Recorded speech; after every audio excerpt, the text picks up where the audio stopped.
when you are being born, you are looking at your life from one end. And when you are about to die, you're looking at your life from the other end. And there's only one real difference if you really think about it. And that is that when you are born, you've got a load of work to do. You've got a load of projects to clean up. You've got a load of messes to deal with. You've got a load of annoying people and problems, and you've got to work out how to live, and you've got to try and how the hell am I going to buy a house, and what am I going to do when I retire, and all those other things. If you remember all these, you've also got all the carrots that you've got to worry about. You know, all of the carrots that we heard about. I must get through school so that I can get through university, and then I must get through university. I must get that job. You've got all of these stresses because they are all pressures on you to do things. When you look at your life from the other end, that's to say, as you're about to die, you look at your whole life from that end. There's two very striking things about your life from that end. The first is you can see it all. There's no mysteries anymore. It's the same life. It's identical. It's very important to realize that. It is identical. Because this idea that I could do this and I could do that, and the idea that we have choices that we follow, that somehow are alternatives,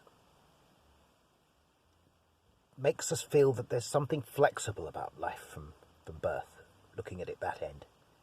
But there isn't.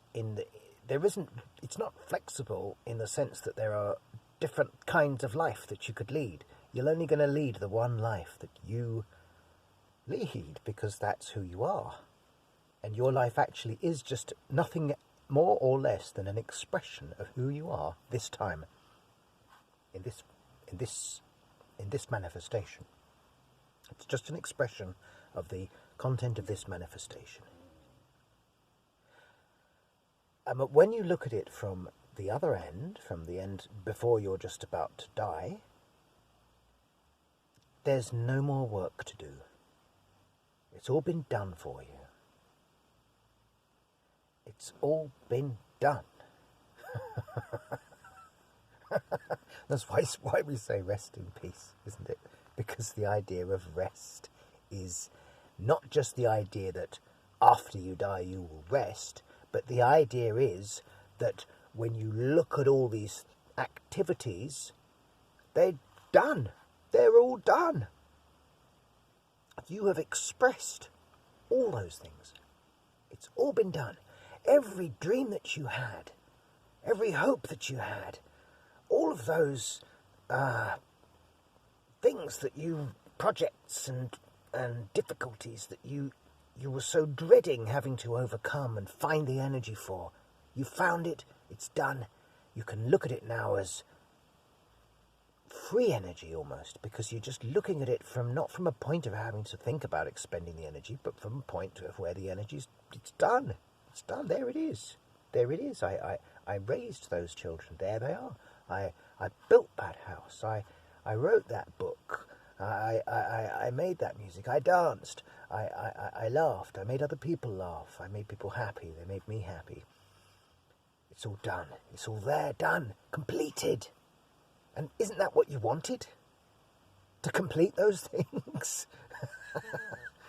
So that's the perspective just from the other end. It's the same life. You're just looking at it from a better end, in a way. You're looking at it from an end where you're not worried, where you're not confused, where there's zero confusion, there is zero worry, and there is zero horrors to look forward to. It's all done. And there is no reason why you can't start looking at your life like that today. what I'm trying to say is that there's going to be a point where you're able to say that, where you're able to see that.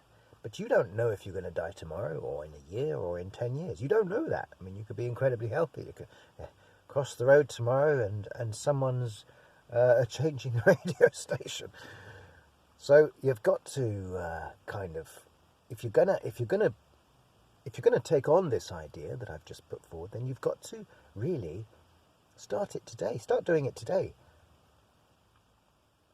Get this clarity today, that everything that happened before today is done. And that if you could go back to the other end of the line and know how relaxed and calm and complete and satisfied and pleased with yourself you would feel at this stage, looking back on all the things you've done, imagine how much calmer you would have been then, knowing that you're going to get it done. Or even if you're not going to get it done, you're just going to plow through somehow and you're going to end up somewhere, and actually it might be a better place, it might be a worse place, but you're still going to get through somehow and you're going to be somewhere. And, what would be the point of it if you knew what was going to happen?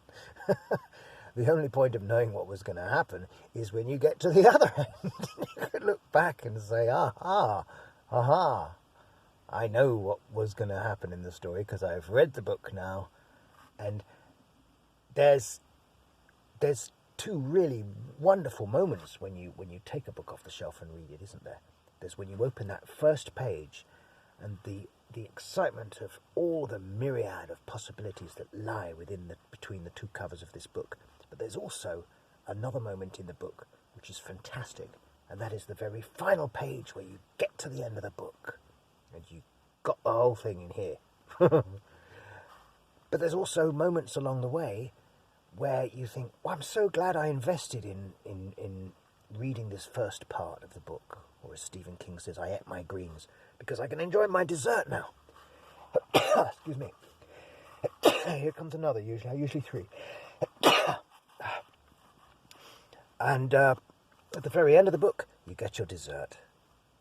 You can't have your dessert unless there's an end to the book. Do you want dessert? And coffee and a cigar at the very end of the book, just before you close the cover. That's looking at it from the other end.